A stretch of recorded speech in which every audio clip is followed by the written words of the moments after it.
Production and broadcast costs for Sedgwick County Commission meetings have been underwritten by Sedgwick County. KPTS welcomes comments from the public on its broadcast of the County Commission hearings. Viewers are invited to write to County Commission Broadcast, KPTS, 320 West 21st Street, Wichita, Kansas, 67203.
Good morning. I'm Christy Zukovich. Welcome to the February 11th Sedgwick County Commission meeting. We are glad you're joining us this morning. We like to take this time before the meeting begins to let you know about things going on around Sedgwick County or some things you might want to know. And first off, to remind you again, we'll take a quick look over at our website, at our front page of our Sedgwick County website. And remember, you can find that at sedgwickcounty.org. And commissioners, again, under featured stories right here at the front, you will find that we've got a couple of things here we want to keep promoting because they're pretty important for this time of year. And the first one is the way to sign up to receive the commission meeting agendas. Pretty simple. You click on it, you fill in your email address. Once the agenda is done, it gets pushed right out to you. So you don't have to come back to the website to look for it. It'll show up in your email inbox. The second thing is it is Go Red Month, and that means it's time for us to think about taking care of our heart. And if you'll look in the evening, if you're down by the courthouse, you'll see our bell tower is lit up in red, so we can all be reminded that it is Heart Month. So pretty cool little change to our front of our courthouse there. And then over here on the far right, we have severe weather safety classes. That's our Sedgwick County Emergency Management is providing a number of programs. They will be at Viola on February 23rd, Bentley on February 24th, and Eastboro on February 25th. So 6:30 in the evening. If you're looking for more information, you can just come right down here and click on that. So always know that our website is there to help you find the information you need. We do have a section that talks about our activities and cultural and entertainment and the Sedgwick County Zoo. Just want to make sure you mark this on your calendar that coming up March 1st, it is summer hours at the zoo. Hopefully it's a little bit warmer, 8:30 to 5, and we'll get to see the animals as they start to adjust to warm weather. We'd also remind you that our county offices will be closed on Monday for President's Day. And, of course, if you do need emergency services, you can call 911. And we do have at Exploration Place a fundraiser coming up on March 7th, and that is Death by Chocolate. So hope that you will take part in that, learn more about it, and support Exploration Place. But, Commissioners, speaking of chocolate, I thought I should remind you that Saturday is Valentine's Day. You have 3.5 days. You have no excuse now. Boy. No excuse. Yeah, thanks. Except we're men. You have no excuse. Okay.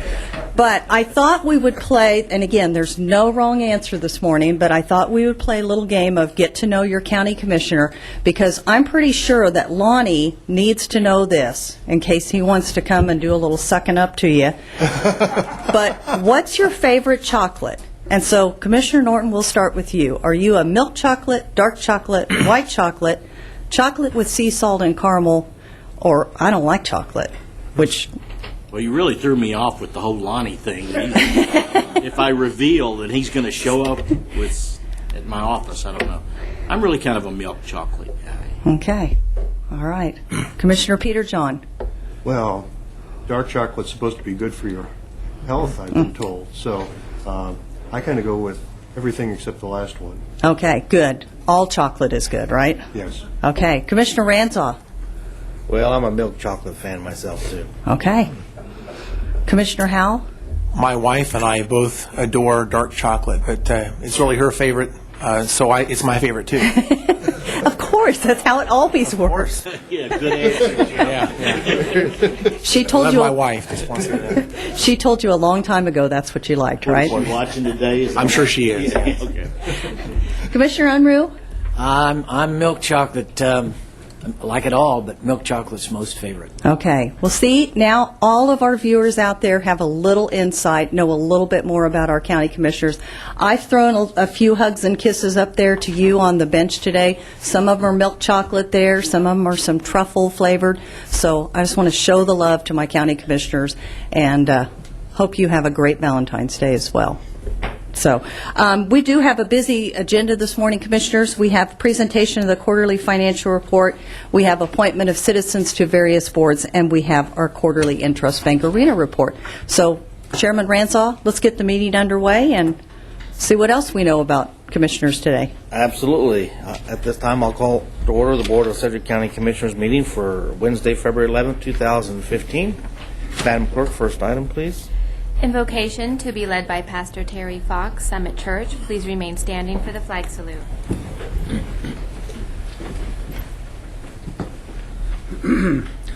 Thank you, Chairman and Commissioners. Appreciate this opportunity, and I love that unanimous vote for chocolate today. That may be the only time it's unanimous, but it was a blessing. Let's pray. Heavenly Father, we thank you today for these men that have given their lives and time to serve you, and I pray, Lord God, that they would listen to you.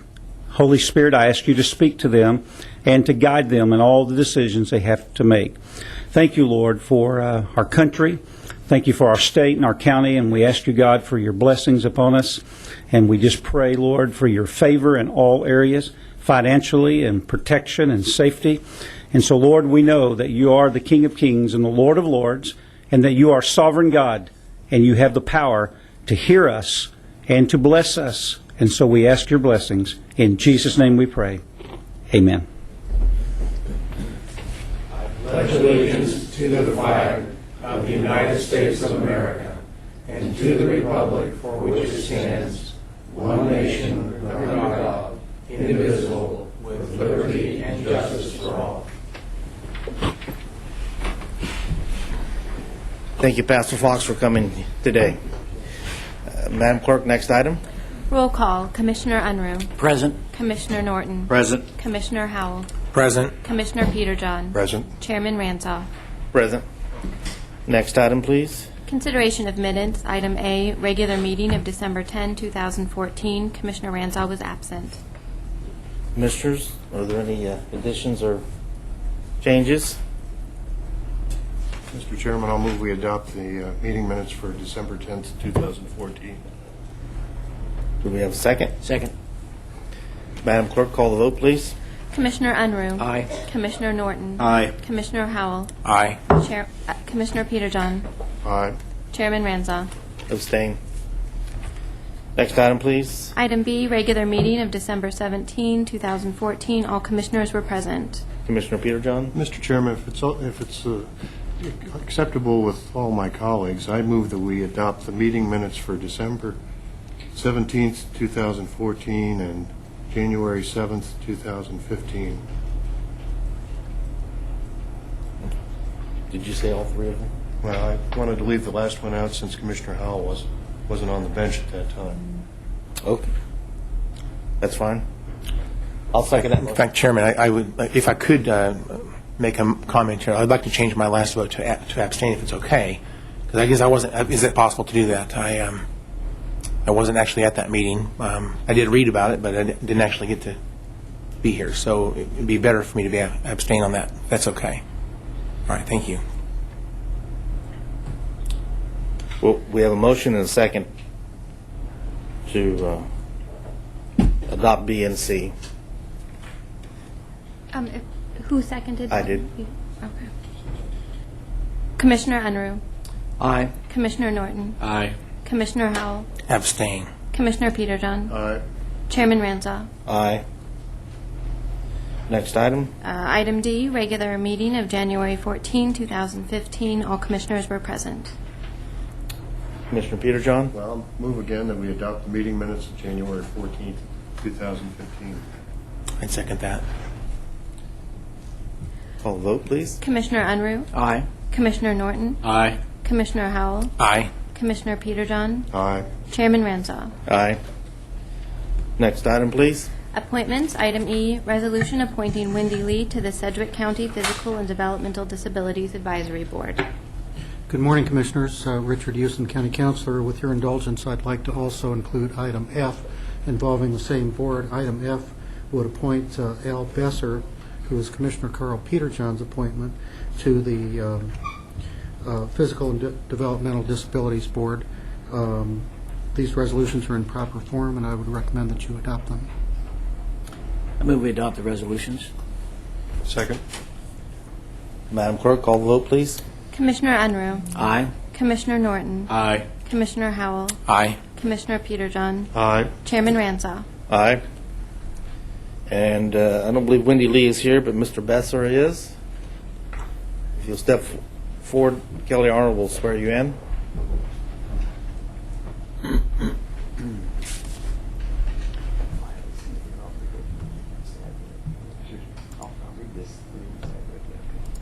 Raise your right hand. I do solemnly swear that I will support the Constitution of the United States, the Constitution of the State of Kansas, and faithfully discharge the duties of the office of Sedgwick County Physical Developmental Disability Advisory Board, so help me God. So help me God. Right. Congratulations. Would you like?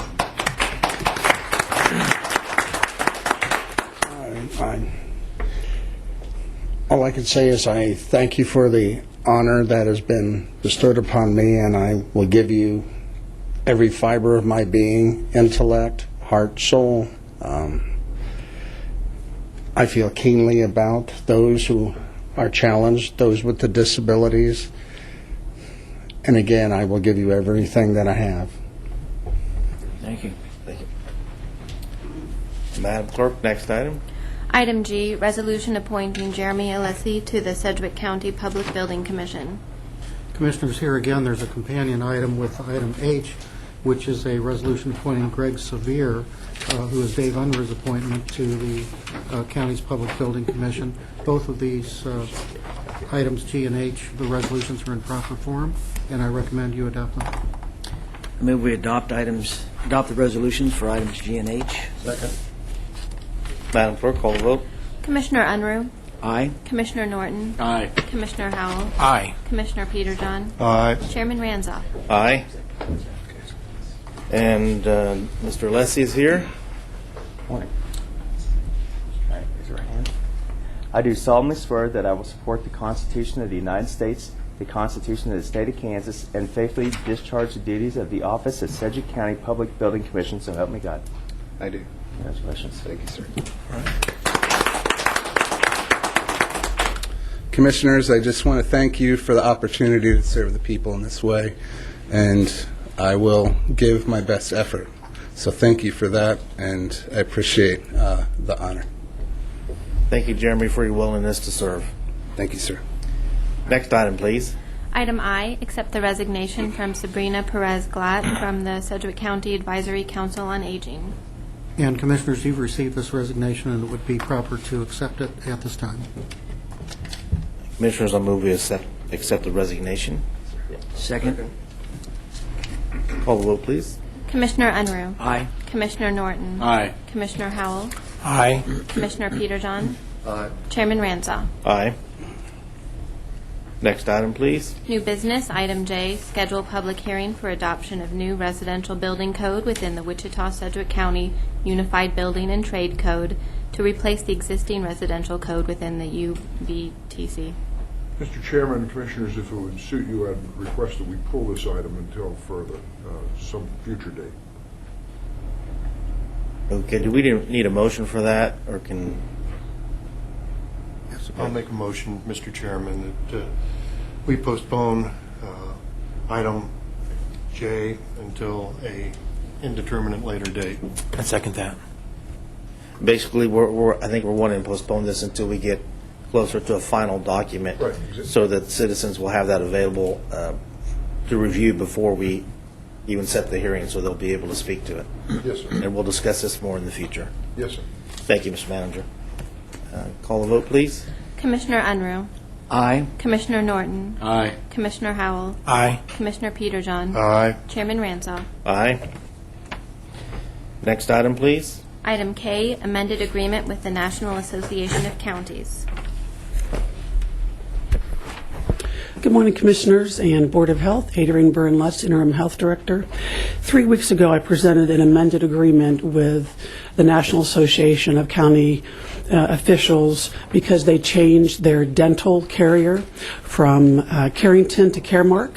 And at that time, it was requested that information be obtained on the comparing both plans, and with the help of Brandon Mills, I have that. There are a lot of similarities between the two plans, but there are some key differences. Carrington, My Dental Care dental plan, offers 60 dental providers at 21 locations. Now, the cost and discount rates are similar to the NACO Caremark plan. Carrington does require a one-time registration fee of $10. The NACO dental plan offers 89 dental providers at 55 locations with no registration cost. The biggest difference is that the Carrington One card is one cost of $89 for an individual or $99 for a family per year, where the NACO health card and discount card both cost approximately $7 per card per month. And so the Carrington card, one card does offer the dental, health, and free prescription card at a lower rate. The three options that we've put together is that we enter into the agreement with NACO and Caremark providing all of the services.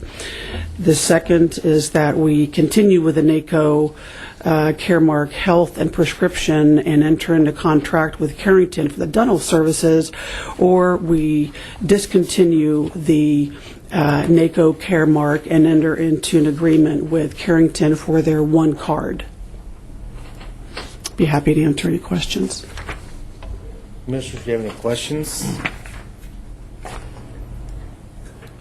Commissioner Unruh? Thank you, Mr. Chairman. Adrian, we've got three alternatives, but do you have a recommendation of which one is the superior or the better choice for us? Well, the NACO Caremark does have more points of access.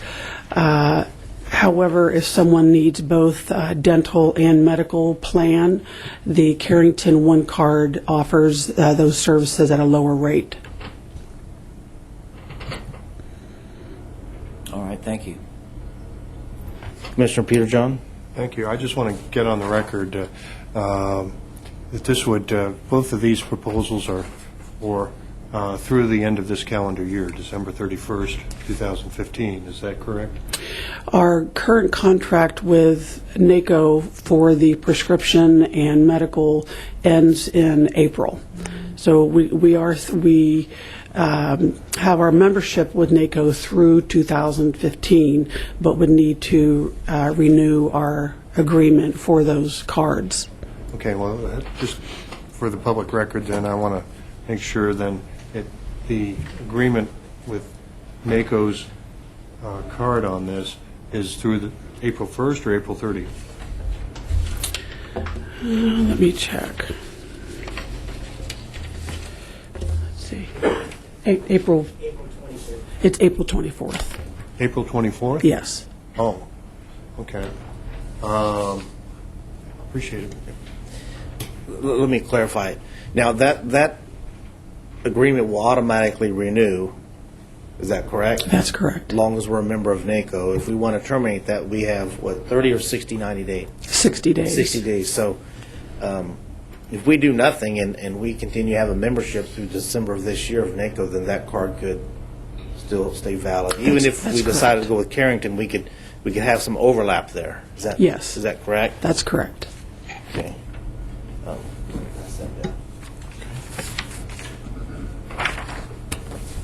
Madam Clerk, I've prepared a motion that I would like to make. It actually has 4 parts to it. That's why I wrote it down. I'll make a motion that we take the necessary steps to enter into contract with the Carrington One card. Number 2, that we not approve the new agreement with NACO and CVS Caremark Dental. Number 3, we terminate our participation in the NACO/CVS Caremark Health and Prescription Plan effective December 31st, 2015. And number 4, we terminate our membership in NACO itself effective December 31st, 2015. That's a motion. Second. And we have a second. Do we have any discussion on the motion before us? Commissioner Unruh. Thank you, Mr. Chair. So we've expanded this agenda item from just being a discussion about the health care and dental card costs to also include termination of a membership with the National Association of Counties. Is that correct? That's what the motion reads. Would you mind giving me some rationale of why we would withdraw from NACO? I'll allow you to make your comments, and then I'll make my comments at the appropriate time. Yeah, well, that's all I have. Any other comments? Okay. We've discussed this in staff meeting, our continued participation in NACO. I believe it's not in our best interest as a community to belong to this organization. We spend money, we participate. They take a lot of positions that are contrary to what we have here at the county, and it's not worth the money to put into it. I think we'd be better suited to invest our time and money into other things, for example, like KAC, which assists us more effectively, and this is a way to break our ties with NACO, which I think is good in the long run. It's dominated by the large cities in the country, and that's why they take the positions that they do. And so I think this is in our best interest to move forward. Commissioner Peterjohn? Well, thank you, Mr. Chairman. Since I seconded your motion, I think it's my responsibility to provide some comment here. And the primary reason that I've understood that we kept a NACO membership was because we had that card that they provided, and if there's an alternative that is at least comparable and hopefully better, I think that is a compelling reason that we can proceed with this motion this morning. In terms of going through the NACO membership by the end of the year, I've had a number of concerns, and I got to attend one of their summer conferences 2 summers ago down in Fort Worth. And in terms of the large counties, they definitely had a disproportionate influence, and it was an interesting conference to attend. But in terms of the best value that we can get for our taxpayer dollars, that was my criteria. And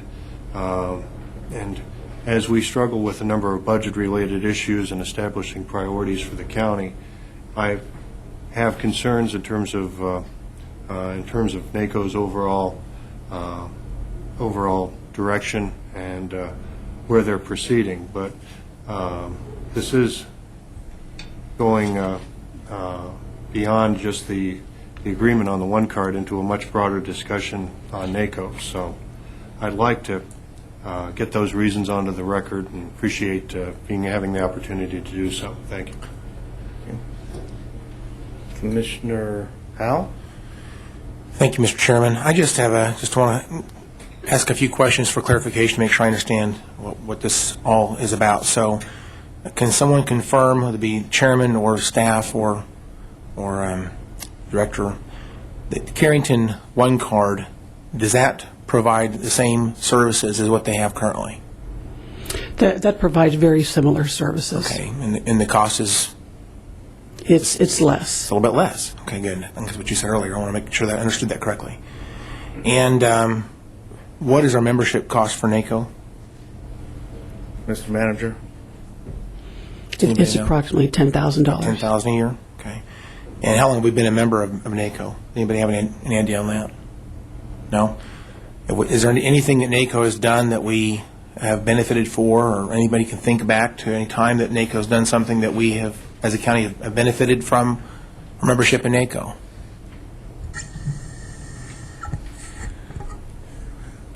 Excuse me, Commissioners, off the top of my head, I can think of a number of training sessions that some staff have gone to. I know that the NACO work in juvenile justice has been important to how we formulated our thinking.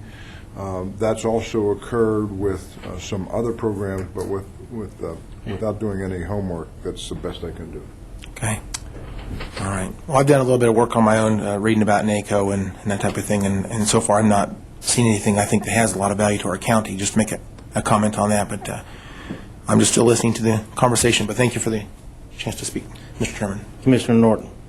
Well, I won't be supportive today. I have been involved with NACO since I've been a county commissioner. I very seldom go to the mid-year conference. It's usually pretty expensive and around, but I've always gone, or have gone many years, to the legislative conference in Washington, D.C. Gives us a chance to get up on the Hill and visit with not only our delegation, but maybe some other elected officials from around the United States on issues that are of concern to counties. I know one of them that they're really working hard on right now is waters of the U.S., and we certainly have a dog in that fight and some ideas about how that should turn out based on what the legislation looks like. But I've always found value. I do participate in quite a few meetings. Most of them are teleconference or video conference. I'm on the Health Steering Committee. I sit on 7 subcommittees, everything from mental health to other health steering committees. I've proctored and been to a lot of the criminal justice program committees, and I know Commissioner Unruh has sat on that for quite a few years and has brought back great information about criminal justice programs, juvenile justice programs, and evidence-based programs throughout the United States that other counties may participate in. Certainly we've done the same thing with the Health Steering Committee. Much of what I've learned about health departments and health steering and health in general has come from NACO and those committees and my interaction with other county commissioners, many of them from very small counties. In fact, the Health Steering Committee has very few large counties on it. Many of them are I'd say, modest counties from around the United States, from all states. So I found value in it. I think for what little bit we put into it monetarily, if you participate and show up and listen and access the information they have, it can be of value. If you don't participate, if you don't go to the meetings, if you don't read their literature, if you don't participate in their meetings, you probably get nothing out of it. So I'm a real believer that you have to put something into it before you'll get anything out of it, and I've tried to do that over the years. I have a little problem. I don't mind voting on the Caremark and the Carrington thing, but to add on to it that we're going to get out of NACO that quickly, I will not support that today. Thank you, Mr. Chair. Commissioner Unruh? Thank you, Mr. Chair. Two or three comments or questions, I guess. First of all, Adrian, does this change of our provider, our health care provider for this particular card, does that change the operation in the health department of how we distribute these, how we make them available? I mean, are we, without being in NACO, without using their card, does that change the way we make this available at all? I believe that we would be able to make the one card available as well. Okay. So we would still distribute to individuals, and our navigators are out connecting people to primary homes, medical homes, and also providers, businesses call and ask for those cards to have at their own locations, so we would be able to continue to do that, I believe. Okay, so our process is going to be pretty much similar, but even if we change cards? Yes. Okay. Second comment I'd make is I can support changing our health card if it seems like it provides nearly the same benefit, and it's as you've stated, it's less expensive. So it seems like perhaps that's the wise move. But my problem with the motion is that we've coupled it up with something that's not particularly. It's not the same issue. We had a health card on our agenda, and now we've added to it a membership in a national organization. Mr. Chairman, since this is separate, could we have it on two motions so that we could support one move that we think is reasonable and still not support another move that we don't agree with? I mean, because actually the NACO membership, I was not advised this might be an item on the agenda, so it's kind of a surprise. I'd like to, is it possible, would you consider withdrawing your motion and making two motions? Would you consider making a substitute motion? Okay. I'd like to make a substitute motion that we take advantage of the Carrington One card as the county policy. Second. We have a motion and a second. The substitute, I don't know exactly how to do that. But. Are you saying, is your motion that you want to do items 1, 2, and 3? Yeah. Sure, I think that covers that. What this does, we're in NACO till the end of the year, so it allows us to continue, the people that already have the card continue it, and then have a transition period to the new card. Okay, that's, I would make my substitute motion say that we approve items 1, 2, and 3. Is that okay with? Yes. Okay. Yes. Mr. Would it be possible to have a copy of that so we can make sure the press has that, please? Yes. The clerk has one. Thank you. I can give you another one. I mean, that's her copy, though. Here. She'll get it back. Okay. All right. So I think we have a motion and a second, a substitute. Mr. Chairman? Yes. Commissioner Peter John? Well, thank you.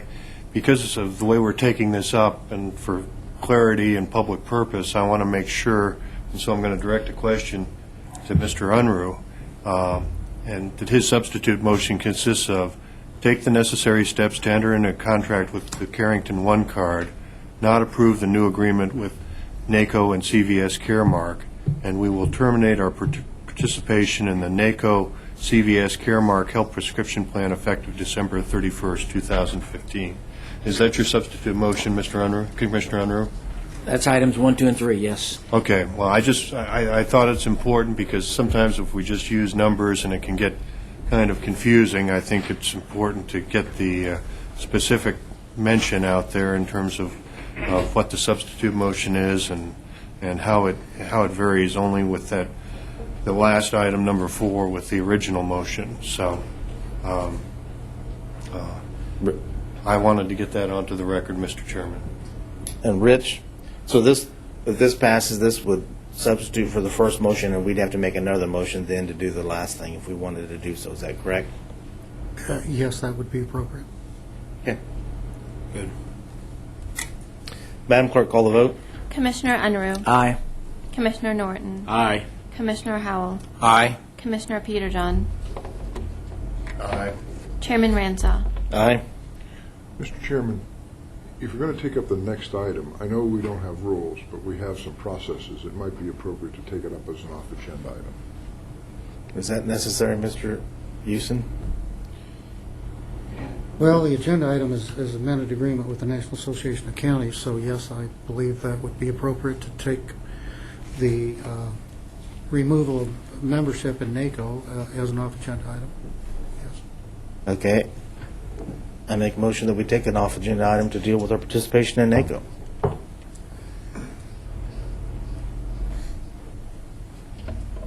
No second? I'd second that. We have a motion second. Madam Clerk, call the vote. Commissioner Unruh. Aye. Commissioner Norton. No.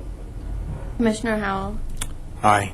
Commissioner Peterjohn. Aye. Chairman Ransaw. Aye.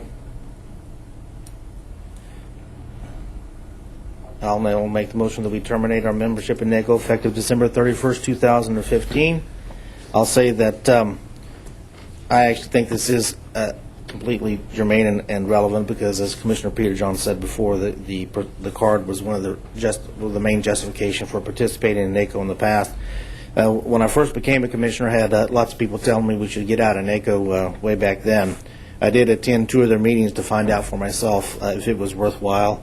The first one was the meeting in Washington, D.C., in which Nancy Pelosi attended and said, if you want to find out what's in the health care bill, you have to pass it before you find out what's in it. So yeah, that kind of tells you about the slant of the organization that she went to say those sorts of things. But and beyond that, as far as juvenile justice, my understanding is that we really haven't gotten anything out of them. We've been a leader in that area, and it's really been more of us telling them how to do things than them telling us. So I'm not convinced we're going to lose anything in that area, and I think it's time to cut the ties and move on. Madam Clerk, call the vote. We do have a motion. No, we don't. I don't believe we have a second. We do not have a second. Chairman. No? Do we have a second? I'd second that. We have a motion and a second. Commissioner Unruh. Wait. Commissioner Unruh. Thank you, Mr. Chairman. I just want to make a comment that I won't support the motion. I think that the NACO does bring value to our county organization, not only to commissioners, but to the various departments that are members and are involved at various levels. I think it is a great way to share best practices, to see what people are doing around the country, to take advantage of educational opportunities in specific areas of our responsibilities as county government.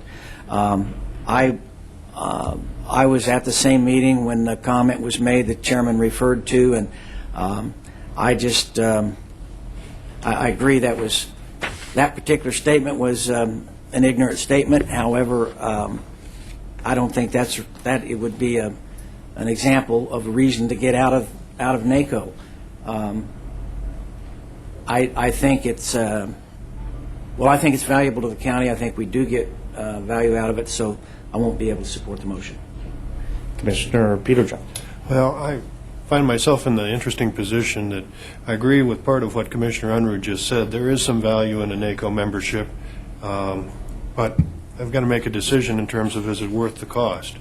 And that's an issue that I've struggled with, and when I come down on it, I don't think that at the current cost and with the challenges we face financially, this would be a nice to have in some ways. I think the comments of the former Speaker of the House at that NACO conference were very regrettable, unfortunately also very revealing, but that's water over the political dam at this point.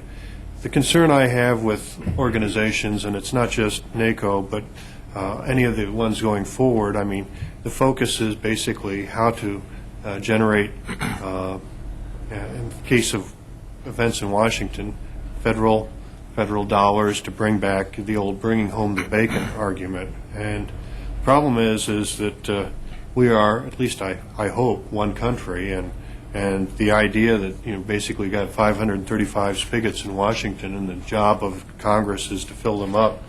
And when local officials go to Washington and basically are seeking, whether it's grants, whether it's other financial breaks, it used to be earmarks were a major thing.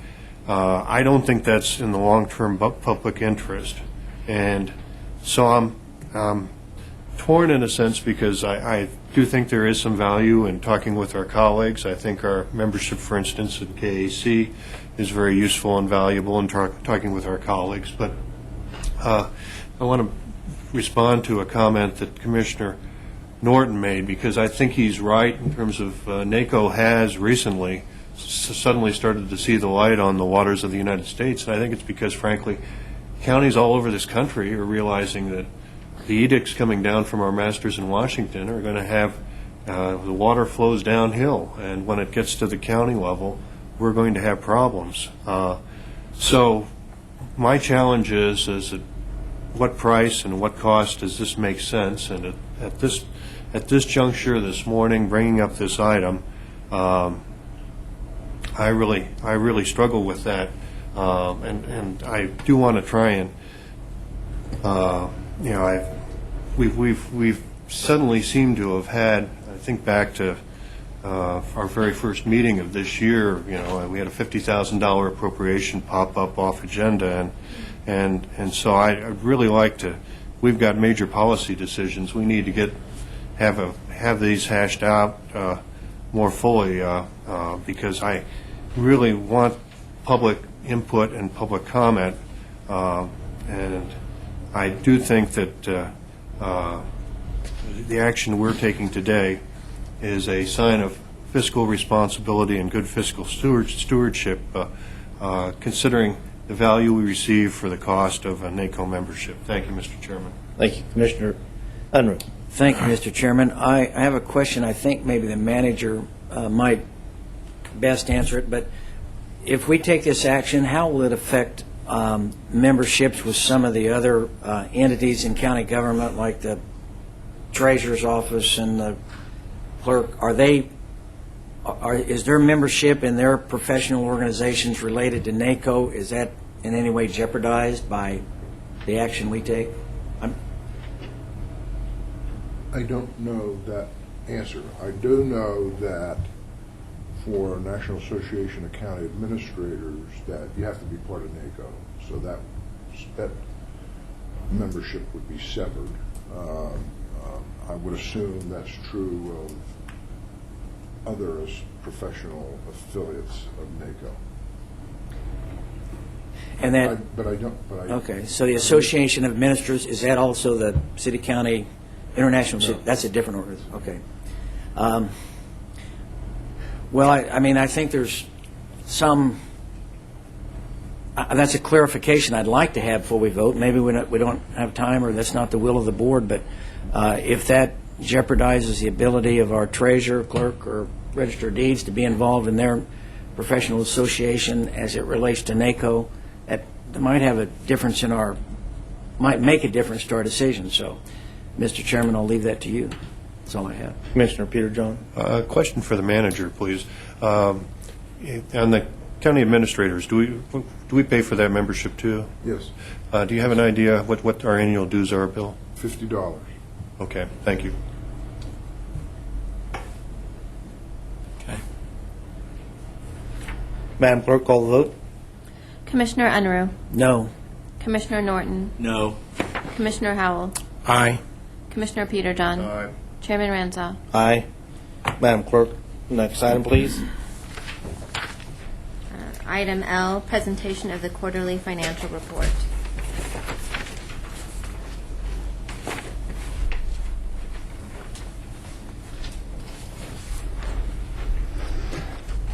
Good Good morning, Commissioners. Rick Durham, your Deputy Chief Financial Officer. And at the end of each quarter, the Division of Finance produces a report on the financial condition of the county. That report has been delivered to you, and today I'd just like to give you some highlights about that.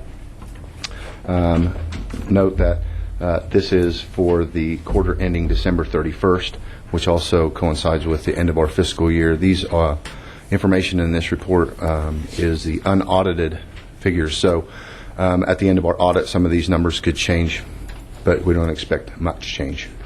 Before I get started, I'd like to recognize the folks that are responsible for producing this report, and that would be the Budget Division, led by Lindsay Powerso and her staff, and then also the Accounting Department, led by Sarah Jantz and her staff. So those are the people who are responsible for this report. This report will also be placed on the county's website for review. So we begin with truly an overview of everything that I'm going to show you subsequently after this slide. So what this slide shows you is an overview of the governmental funds, both the tax funds, non-tax funds, and then the fire district is in there also. So we see revenues, expenditures, net income, transfers, and then change in fund balance, and then an ending fund balance for each of the funds. So if you look at the first column, which is the general fund, then it shows that we had $168 million in revenues, then expenditures, net change in fund balance of $1.75 million, with an ending fund balance of $64.5 million. And then you can follow that over to the right for the debt service fund, the other county tax funds, the non-tax funds, the fire district, and then the far right column totals all of those for a net change in fund balance of all governmental funds of $6.2 million, an ending fund balance for all those of $104.38 million.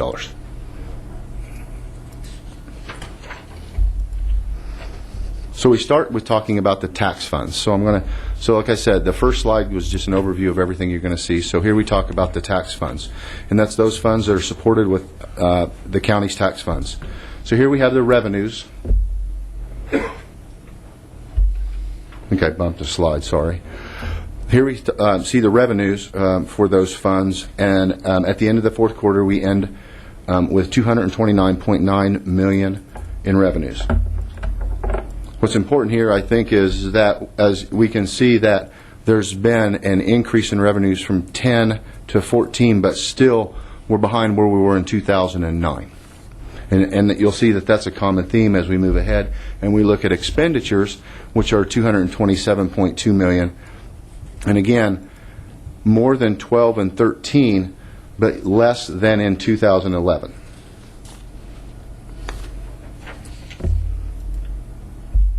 So as we look at those year over year, the revenues have increased 1.6%, expenditures 0.6%.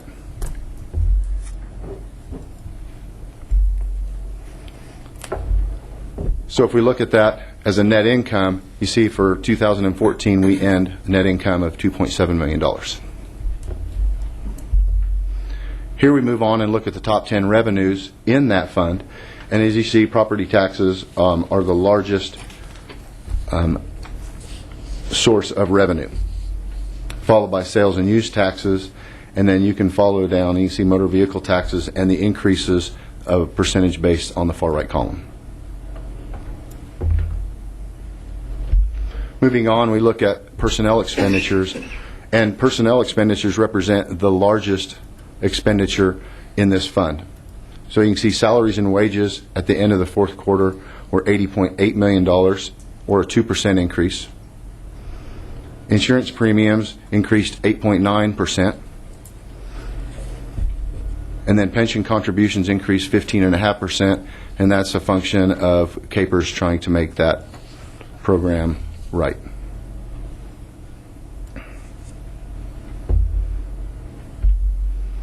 So here we look at key non-personnel expenditures for that fund, and you can see grant awards is the largest expenditure here, and there was a 2.7% increase in grant awards.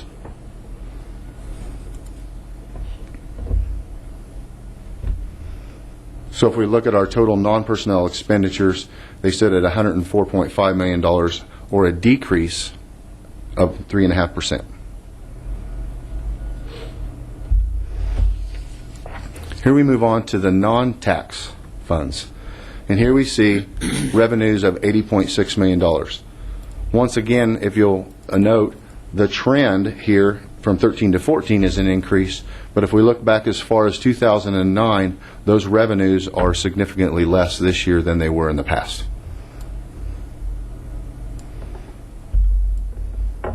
Similarly, we can say the same thing for the expenditures, is that we ended 2014 at $77.3 million in revenue, or expenditures rather, but those are significantly less than 9, 10, and 11. So if we look at that year over year, we can see that revenues have increased 6.3%, while expenditures only increased 2.5%.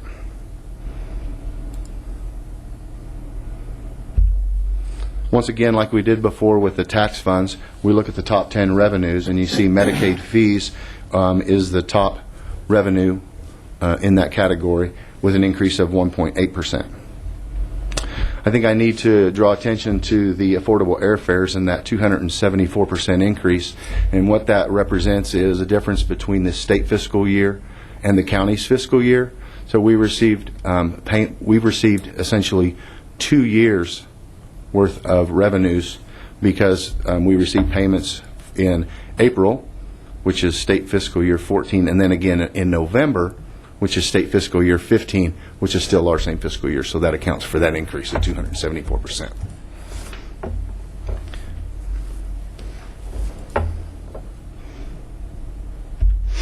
So here we take a look at key expenditures. And again, salaries and wages is our largest category of expenditures in the non-tax fund, with an increase of 1.6%. So if we draw down and we look at all expenditures, including transfers, they ended the year at $77.2 million, or an increase of 2.5%.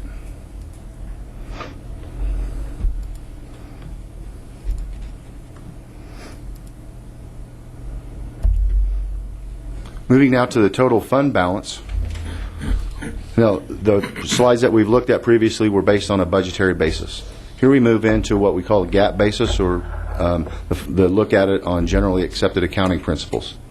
So what you see is that we end the 2014 with a fund balance on a GAAP basis of $68 million. And you can look back over time and you can see that pattern as we spend down the fund balance after we've received our revenues for taxes. So clear pattern is there, and we end the fiscal year at $68 million, which is within the range going back clear to 2009. So here, I have a question. Go back to that. Now we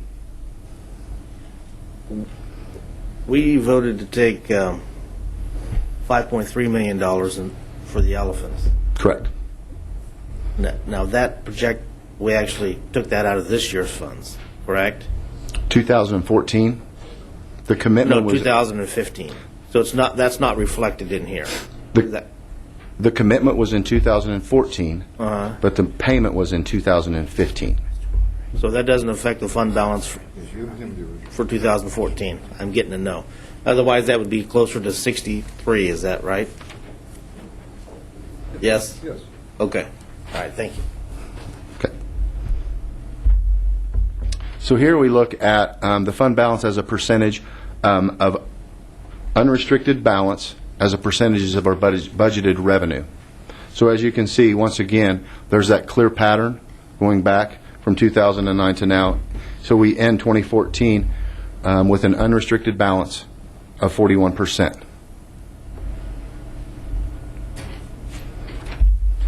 We move now into the investments of the county, or the investment portfolio. And the county, at the end of the quarter, had about $478 million invested, represented by the tan bars. Again, you can see the pattern of the investment going back to 2009, December of 2009. The yield that the county gets is represented by that blue bar, and then the benchmark is represented by that dashed bar underneath, and that benchmark is the yield rate on a one-year Treasury bill. Now, there was an uptick in December, but if you look at it today, it's back down to 0.17%, so it's dropping again. So that we're well above our benchmark. So at this point, I think it's important to recognize the individual and publicly thank the person who manages our investment portfolio, and that's Brandy Bailey, because she does a really good job with this in a difficult market.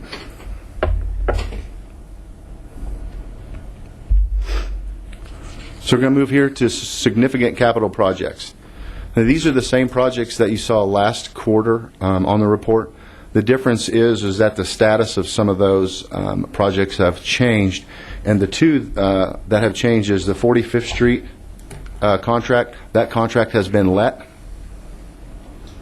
And then the next to the bottom one, the 167th Street West, that contract has also been let since the last quarter. And these are just significant projects that we pull out. The complete list of capital projects are in your quarterly report.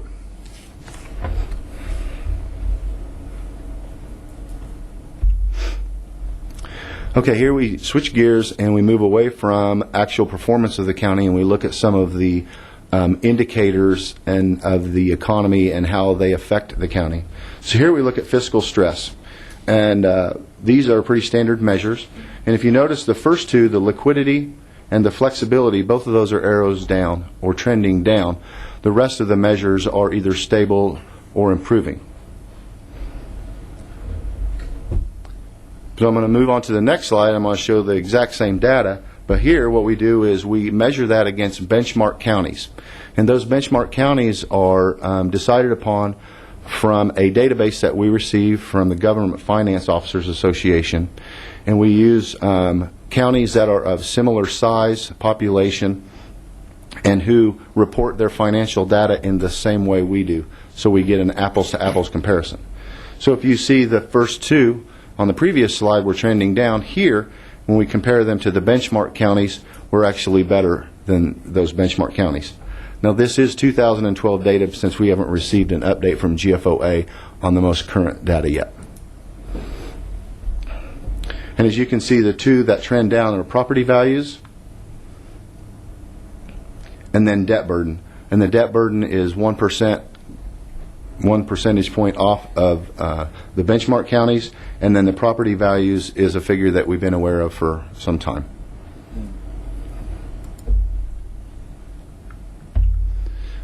This chart is actually data that comes from the Center for Economic Development and Business Research from Wichita State. They provide a lot of data, and there's a lot of data out there on their website. This is a leading economic indicator index that they publish, and this data is current through November of 14. So December's numbers weren't out there yet. But as you can see, over time, you know, the steep incline from 3 to 7, the decline, and then the slow climb out. But if you pay particular attention to the last year, you'll see that there's actually a slight uptick there that I've circled for November of 14. Here we look at some long-term trends or the metrics for the county, and you can see that all trends are up with the exception of mortgages registered, which is down significantly. And that's a year-over-year comparison, so we look at from 2009 through 2014 at all of those. So all of those trend up with the exception of mortgages registered.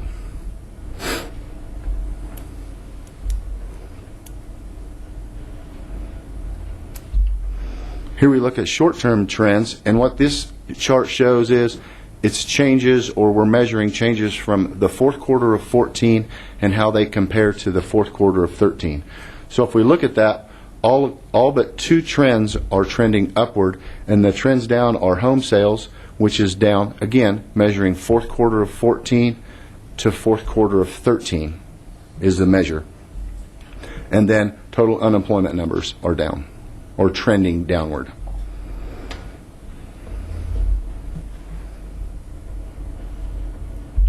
So to wrap up, here is the things that we see as potential threats to the county are state programs looking to fill funding gaps, the budget from the state, and then legislation from from the state. Then the local economy, continued layoffs in the aircraft manufacturing sector that we've seen, and then slowing rate of property sales. So, to review, revenues continue to be lower than 6 years ago. There was no general fund deficit in 2014.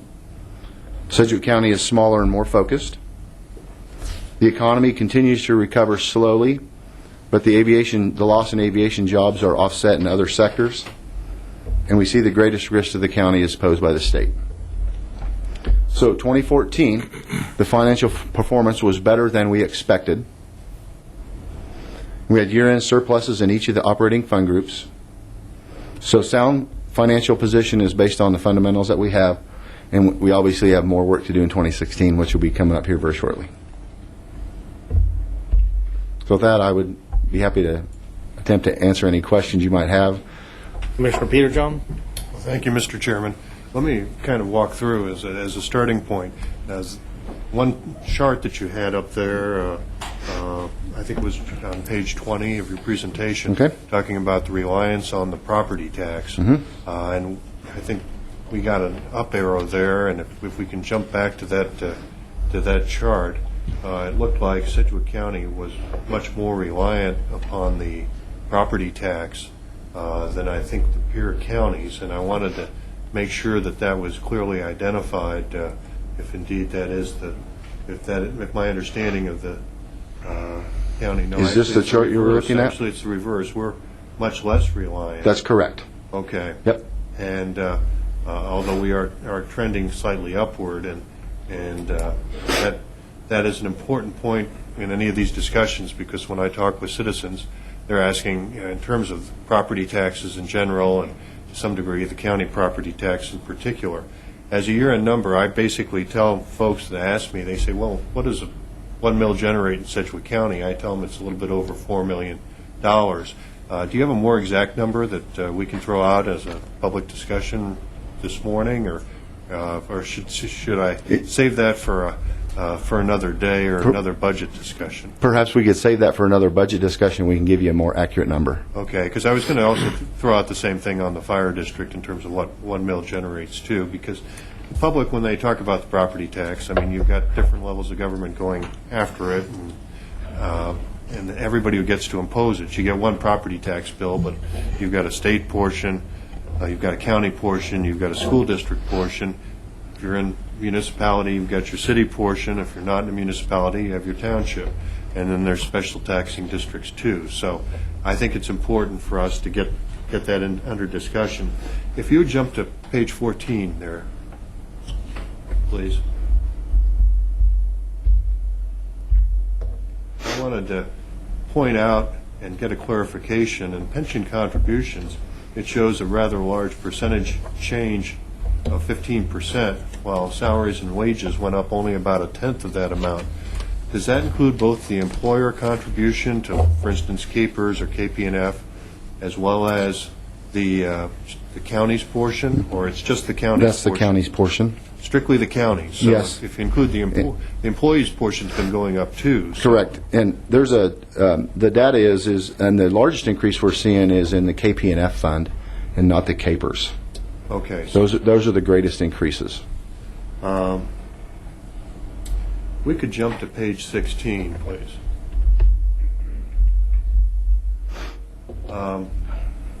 I was going to say this chart has a regular rhythm and pattern to it, but as Commissioner Anzau pointed out with the expenditure on the elephants last year, the encumbrance, I guess, might be a better way of putting it, because we actually paid it, as you pointed out, this year, and some other functions.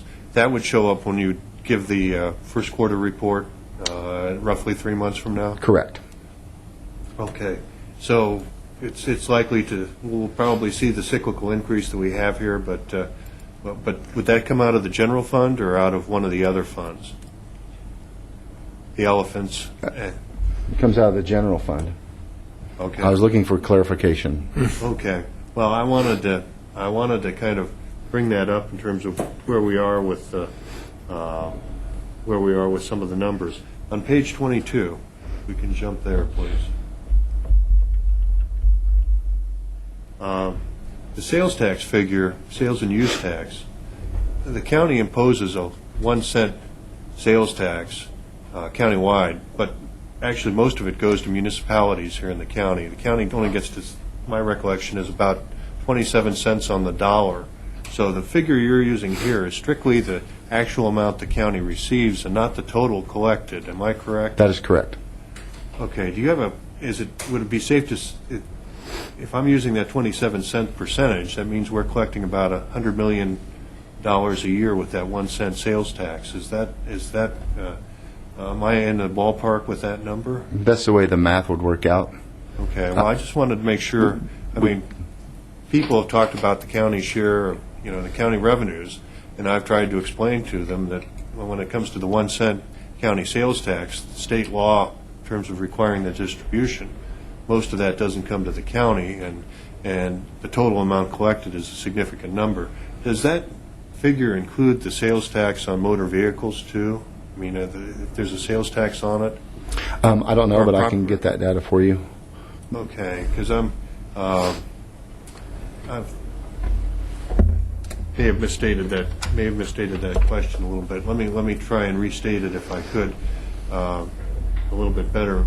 And let's see. I think if we go to page 24.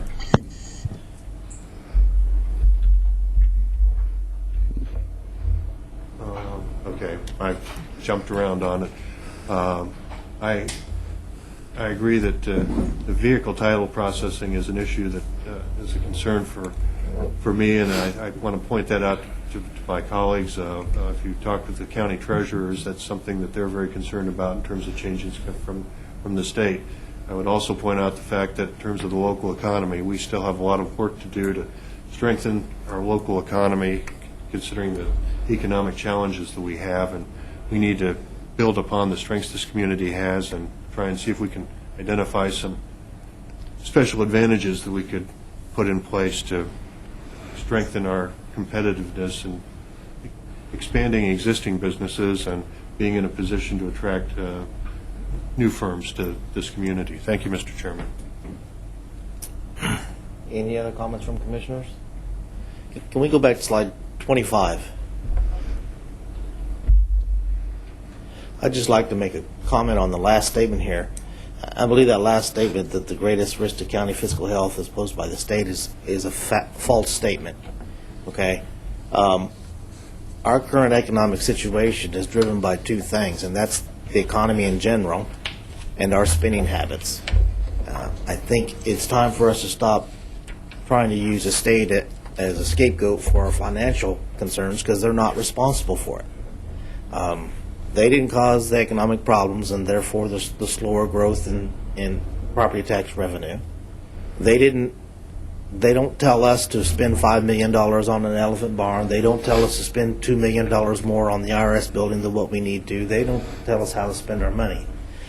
We need to be accountable for our own actions and our own budget and recognize our role that we play in this. And as we move forward, we need to take responsibility for that and make the tough decisions that we need to deal with the situation that we find ourselves in, which is created by the economy, which is nationwide. And that's the greatest risk factor to any community, is the overall economic situation, both locally and nationally. Commissioner Peterjohn. I move we receive and file this report. Second. Okay. Madam Clerk, call the vote. Commissioner Unruh. Aye. Commissioner Norton. Aye. Commissioner Howell. Aye. Commissioner Peterjohn. Aye. Chairman Renza. Aye. Next item, please. Item M, Quarterly Interest Bank Arena Report.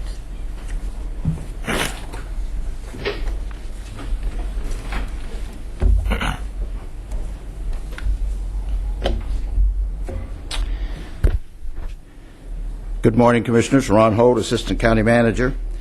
This is the year-to-date status report, December year-over-year 2014, for the Intrust Bank Arena. These are discussion items that we take up in the report, and I'm glad to welcome A.J. Bileski, the General Manager for the arena, who's joined us as well. Again, as we talk about the quarterly reports, we'll talk about ticket sales, community affairs, and then a financial summary.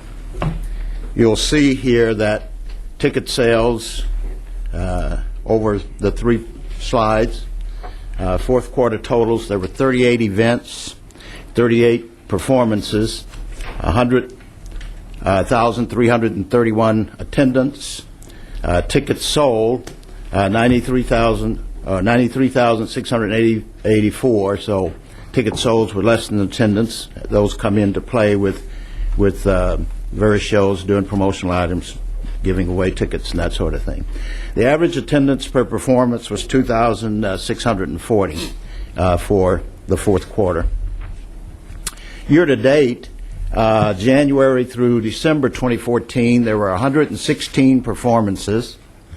Attendance 298,825. Tickets sold 276,737. Gross ticket sales were 7,961,442. The average attendance per performance was 2,576 over the year.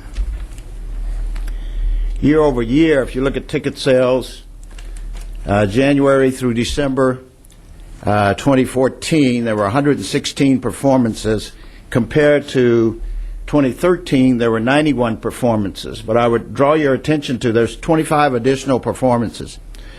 But I would draw your attention to the attendance numbers, 112,296 less attendance, 105,530 less ticket sold, and 3,274,388 less gross ticket sales. This is going to be an important factor when we get to the financials, because from this slide, if you just take performances, and the arena did have a very good year, from the number of events, number of performances. But when we get to the dollar amounts, you're going to see that those are not going to play out similarly to 2013. The point is, and we continue to make this, the mix of events, the type of events, makes a difference in how the arena performs financially.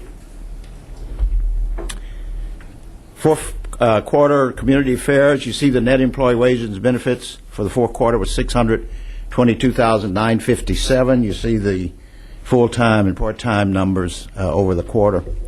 For the year, 2014, net employee wages and benefits amounted to $2,523,632.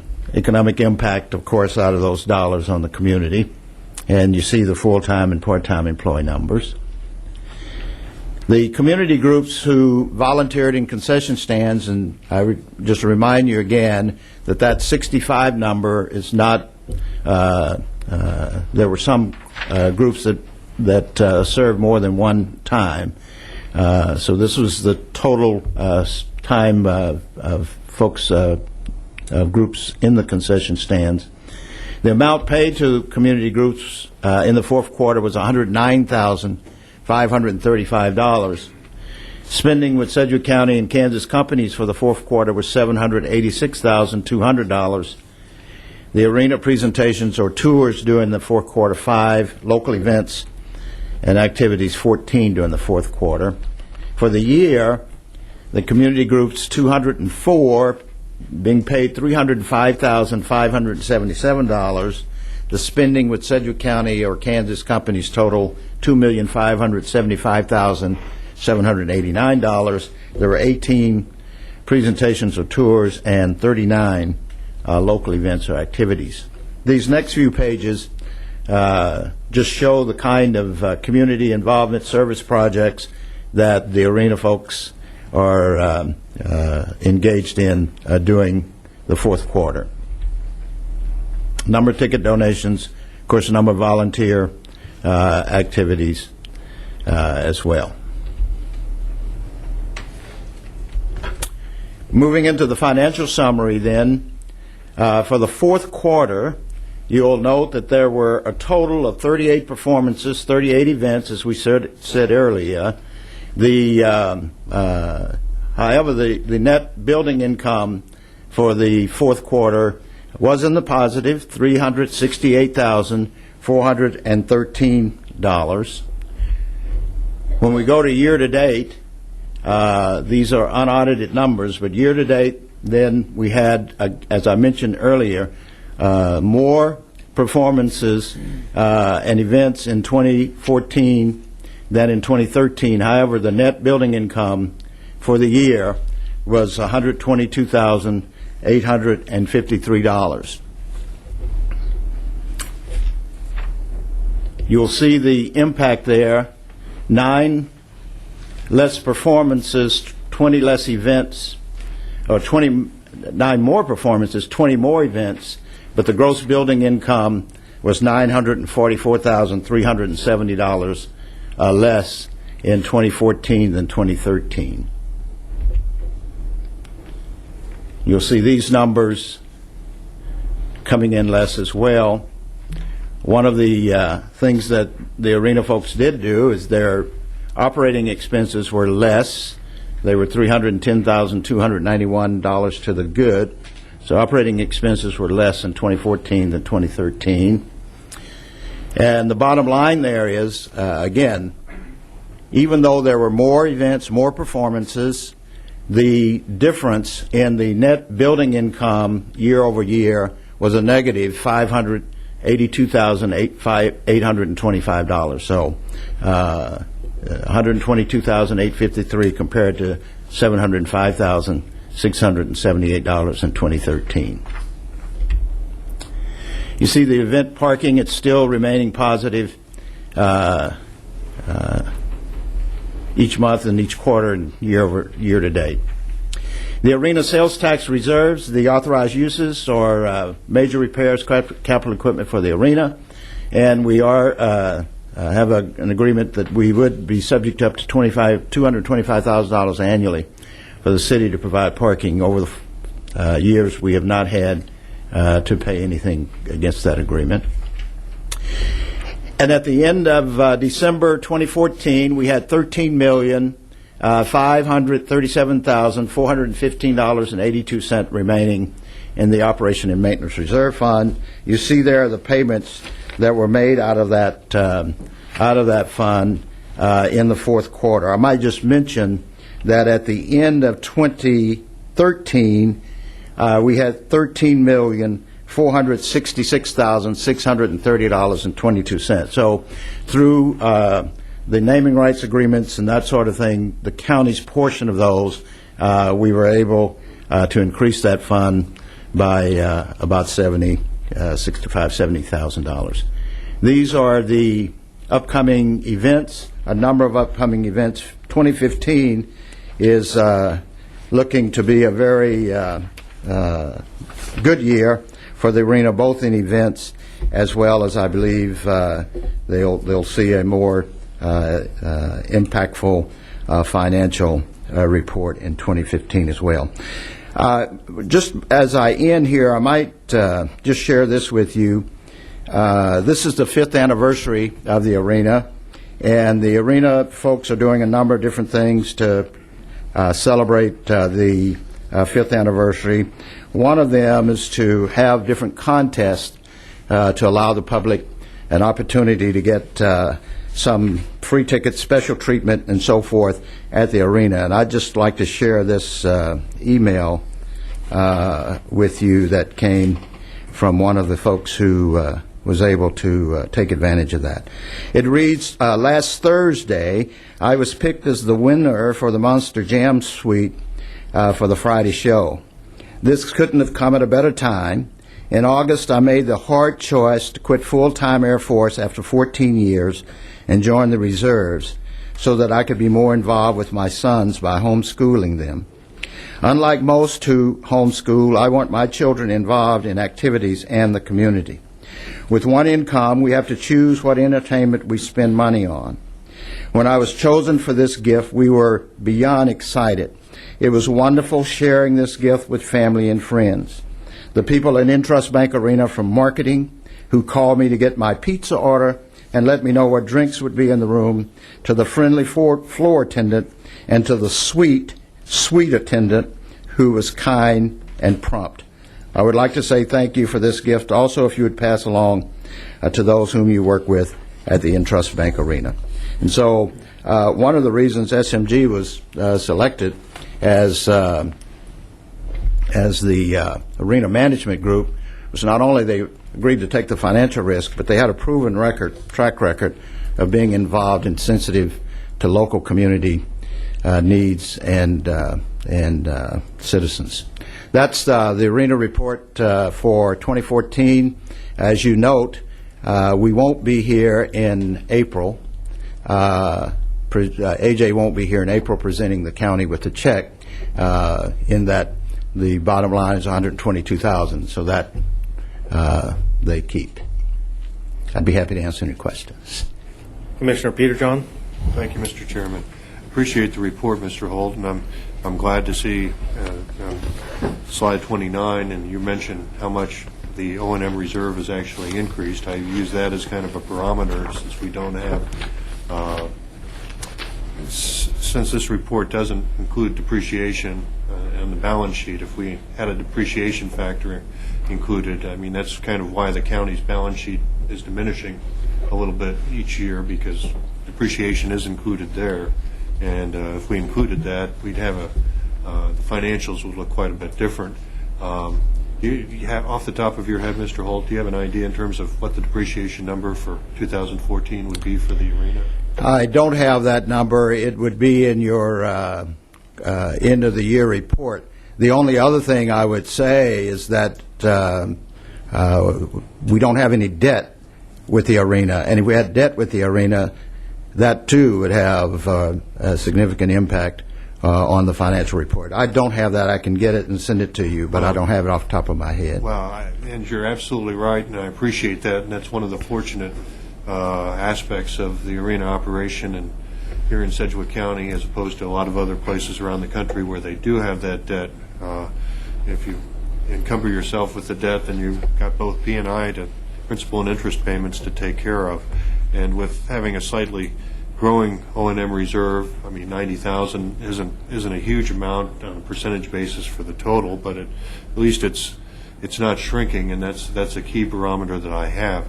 I'd like to ask a general question. If AJ feels like he'd be a little bit better to answer that, let him come to the podium, because I noticed the last couple of pages talked about upcoming events through the end of April, then mentioned a couple of events in September. I know the summer season is a challenge going forward, and I just wondered if there's any trends going on in the arena world in terms of how marketing during especially those warmer summer months is going to be different in 2015, we project, from last year and the years before.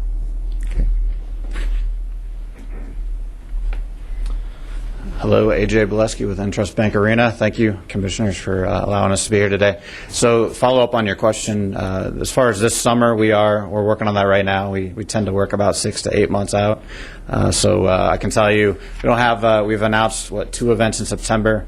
We have a couple in August that we will be announcing, and then also in July. One other thing this year that's a little different than past years is we have the Wichita Force kicking off, literally, on February 28th, our indoor football team. They will actually go into May with regular season games, and then also potentially into June with playoffs.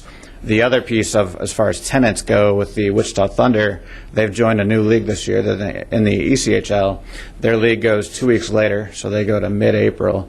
Their playoffs can go as far as the end of June because there's 28 teams in the league. So those 2 things will help us as well in some of those summer months, in addition to obviously focus on concerts and family shows and those types of events.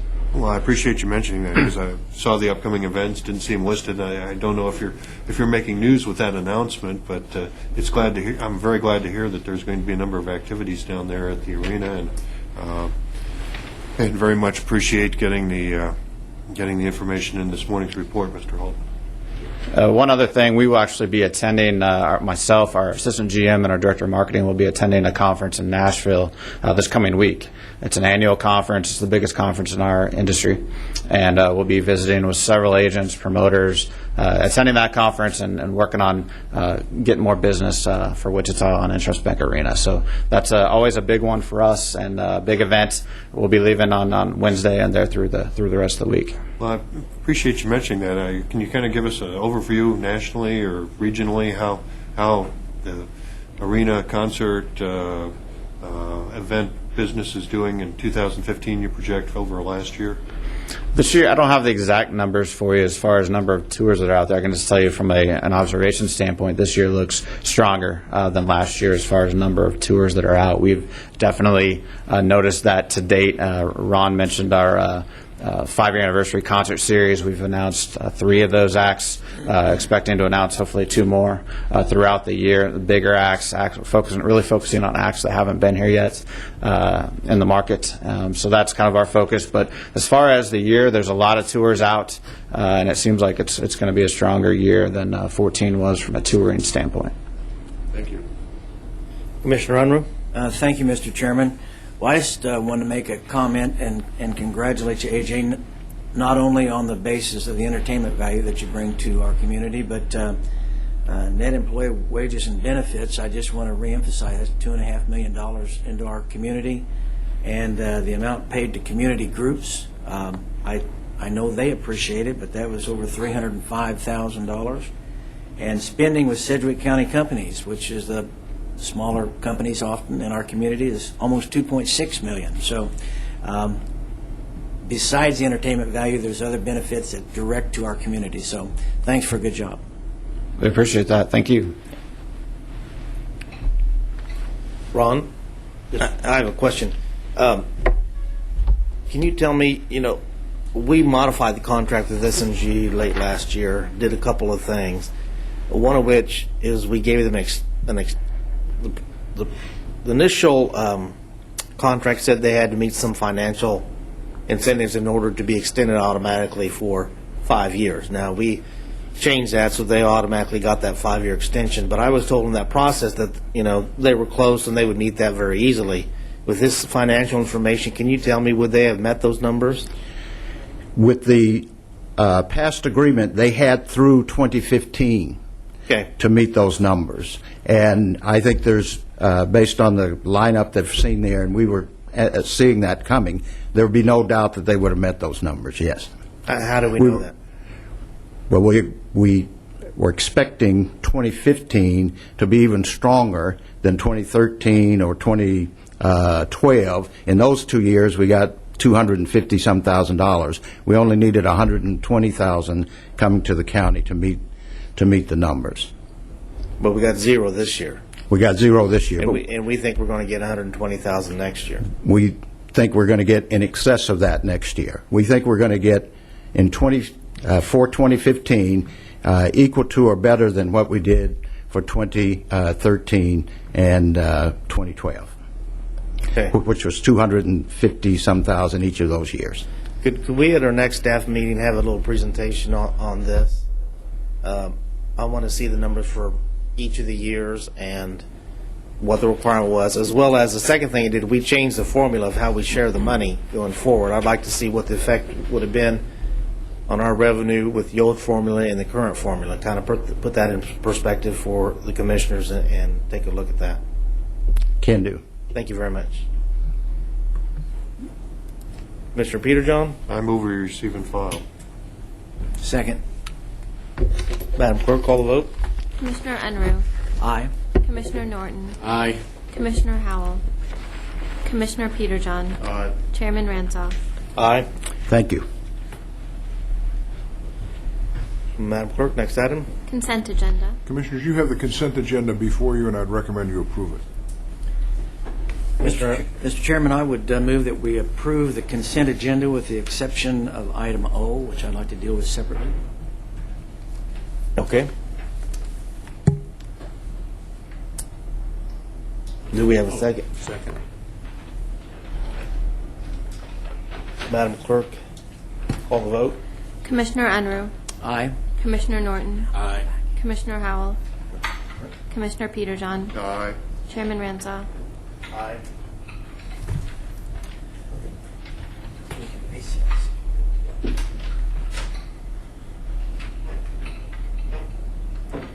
right now, what we'll do, Commissioner Howell has needed to step out to testify, I think, over the phone or Skype, the legislature. So can we take other right now, Mr. County Councilor? Sure. And then come back to this item? Yes. So we'll go to Commissioners. Are there anything for other? Commissioner Peter John. Well, Mr. Chairman, in terms of other, maybe this would be more appropriate to hold off till Commissioner Howell returns, because he was the speaker at the ribbon cutting that a number of us participated at yesterday at the EMS station on South Webb Road, the brand new county EMS station that we had the official ribbon cutting yesterday, and that's been a long delayed project. I noticed that we were in a situation that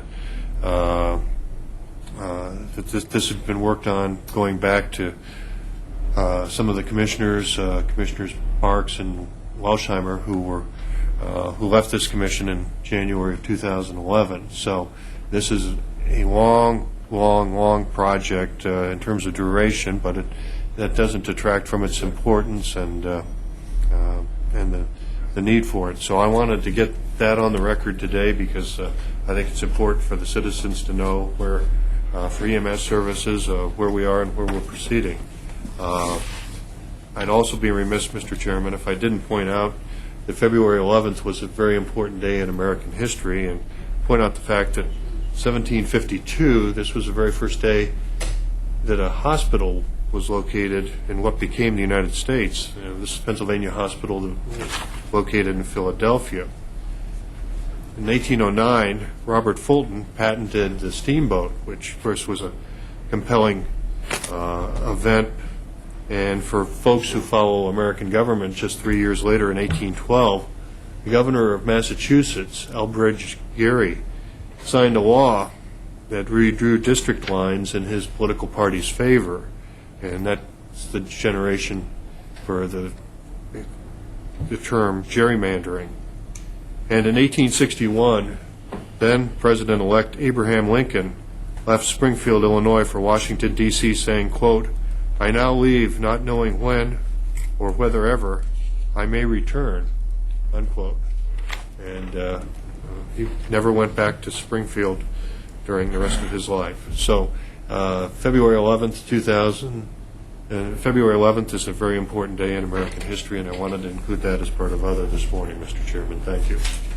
Thank you, Commissioner. Anything else for other?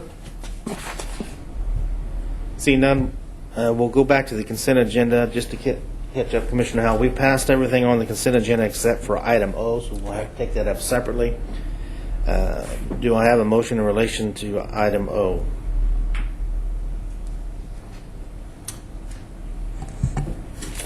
Commissioner Peter John? Mr. Chairman, I'll move that we adopt the resolution in item O. Do we have a second? I'll second. Commissioner Unruh? Thank you, Mr. Chair. Item O is a resolution relating to withdrawing Sedgwick County from the Regional Economic Area Partnership, and I will vote no. Madam Clerk? Madam Clerk, call the vote. Commissioner Unruh. No. Commissioner Norton. No. Commissioner Howell. Aye. Commissioner Peterjohn. Aye. Chairman Ranzau. Aye. I do believe we have now a need for an executive session. Commissioner Peterjohn? Mr. Chairman, I would like to request an executive session for the county commissioners to be held this morning, and for the reason for the I move recess into executive session for 5 minutes to consider consultation with legal counsel on matters privileged in the attorney-client relationship relating to legal advice and personnel matters of non-elected personnel. Well, return to this commission chamber no sooner than 10:48 a.m. Second that. We have a motion and a second. Madam Clerk, call the vote. Commissioner Unruh. Aye. Commissioner Norton. Aye. Commissioner Howell. Aye. Commissioner Peterjohn. Aye. Chairman Ranzau. Aye. Well, now we'll move to executive session.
All right, we're back from executive session and no binding action was taken. Is there anything else to come before the commission? Seeing none, we are adjourned.